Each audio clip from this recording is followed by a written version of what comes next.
Let me start off by saying that if you clicked on this video expecting another rant about how Starbreeze pulled off the greatest heist of all with Payday 3, you'd be disappointed. To be completely honest, I haven't played the game much in the last few months, frankly because the devs keep making bad decisions left and right, releasing legacy content that feels undercooked, which is also still broken to this day, and a new heist that is borderline unplayable on the higher difficulties because of its oppressive, narrow design, paired with the worst enemy ever conceived in the series, the Techie. But I am getting too ahead of myself. I want to start by addressing the biggest problem that looms over this game, and if not solved quickly, it might bring an abrupt end to our heister story: the constant bleeding of players. I don't mean to sound like a redditor who constantly posts the low player count stats from Steam charts, but it is worrying how hard it is to find a public lobby in this game, considering that it is a cross-platform game. And even with the release of their first big update, which brought us a new heist, new weapons, and new cosmetics, the fact that the player numbers spiked up to then sank even lower than before is extremely concerning. The developers need to find a solution to keep their audience engaged, and not being a massive studio, they can't pump out content fast enough to meet the standards of today's live service competitors. So that's why I, a quote-unquote YouTuber who uploads every 3 months, who has no experience in game development whatsoever, will share with you my plan to fix everything. For those unaware, there are currently some unused cosmetics sitting in the game files, and rumor has it that they were supposed to come out with a microtransaction system, using an in-game currency called Payday credits. If they haven't already done that, which I sincerely hope they did, I would scrap the V-Bucks clone. The game's monetization model has already received enough criticism from the DLC prices. Start by releasing each outfit, one by one every week, making them unlockable by completing a set amount of challenges, or, if you wanted to make it a simple grind, make it one main challenge where the player has to secure a certain amount of loot bags each week. For example, let's say next Tuesday they release the Island Slacker, and I'm not just saying that because it's cool and I want it without spending $10 on it and but let's just say that it gets released. However, instead of being purchasable with C-stacks, you have to collect 100 loot bags in the span of a week. This I think will give players the incentive to come back for even an hour or two each day to complete a fairly simple task for a neat reward. Alright, I can hear the clanging of the pitchforks already. Settle down. I don't want them to follow the trend of creating virtual FOMO. I've personally missed out on stuff like the Doomslayer in Fortnite, and that's just something that I'm gonna have to live with the rest of my life. You're too good for this world. To accommodate everyone, once the weekly timer expires, I'd have the outfit released on the vendors tab, purchasable with C-stacks for a fairly high price so that in the future anyone can access it. They just might have to grind a little harder.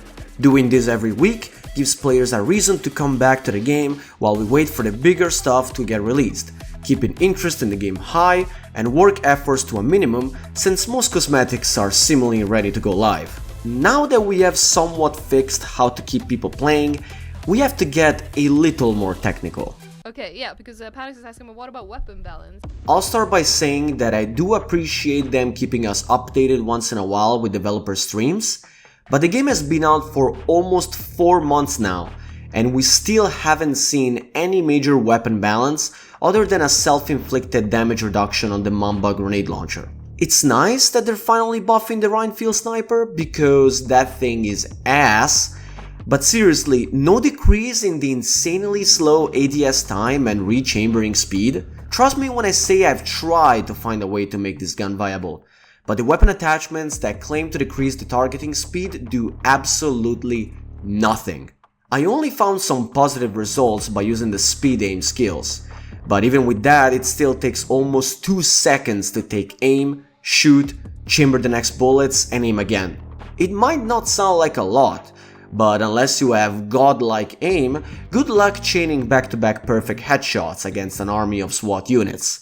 Ironically, the best way to use the sniper is with a hip-fire only build because of the removed scope time.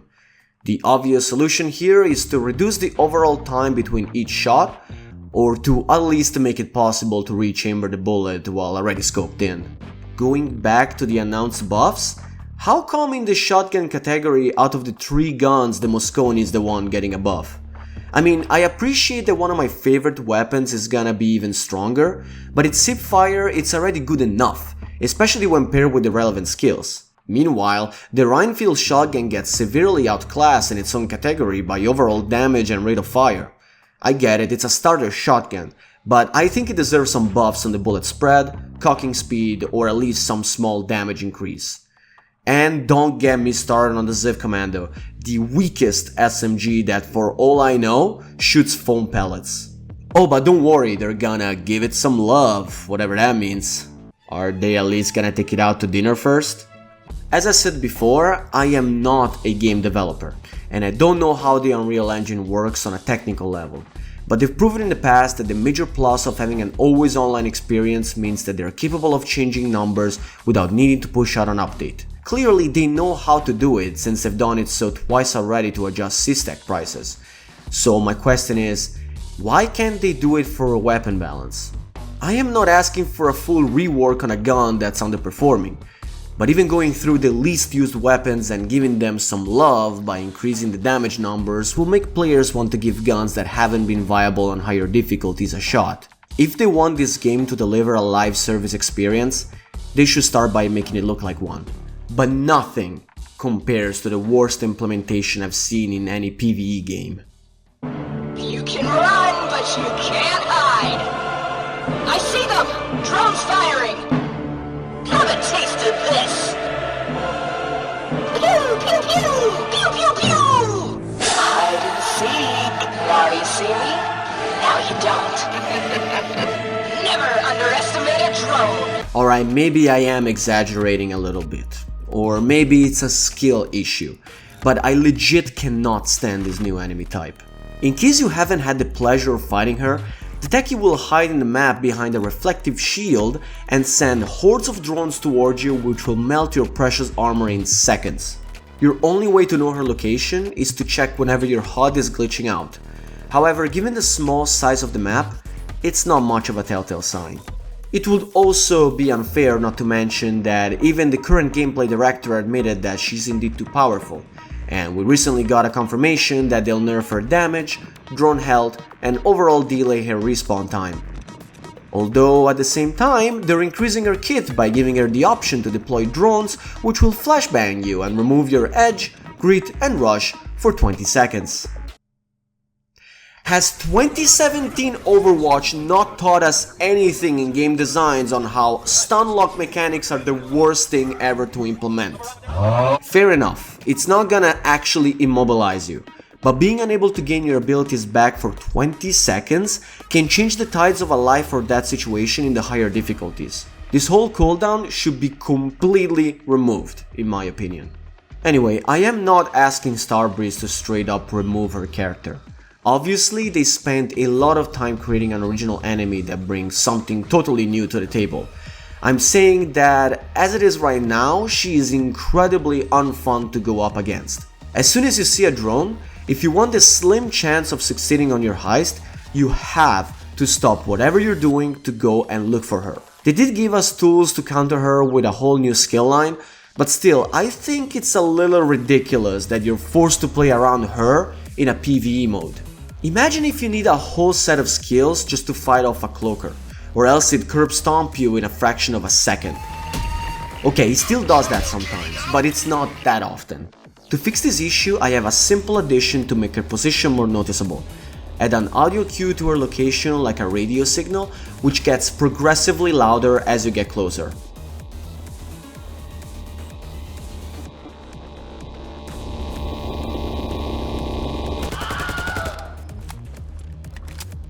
Just the visual one clearly doesn't work if I get notified of her position and she happens to be on a different floor. A simple change to the drones will be to make them play a loud alarm sound accompanied by a bright red flash before they start shooting, delaying their attack just by a few seconds. This way, a more skilled player has the time to react and take it down before it can do any damage to the heister. Oh, and I think it was already discussed by a developer, but please make them target the allied bots as well. Being the sole target when playing alone makes the whole experience so much more miserable. Right now the Techie is only terrorizing the new heist Syntax's error. However, she's set to roam around the other heists as well in the future, which worries me. All I'm asking is to please make sure that she's properly balanced before you let her run free on the other maps, because I am legitimately concerned that she'll be the death of this game. In conclusion, as harsh as I might have sounded in this video, I still hold high hopes for Payday 3, and I really want it to succeed. I know eventually the game will reach a point where it receives the same level of praise as Payday 2. Crime Fest 2024, perhaps? Thank you so much for watching, and let me know in the comments about your ideas or any feedback that you may have for the game. Are you still playing it? I'm curious to read what you think of my suggestions, or if you have any yourselves. Until next time, I'm out.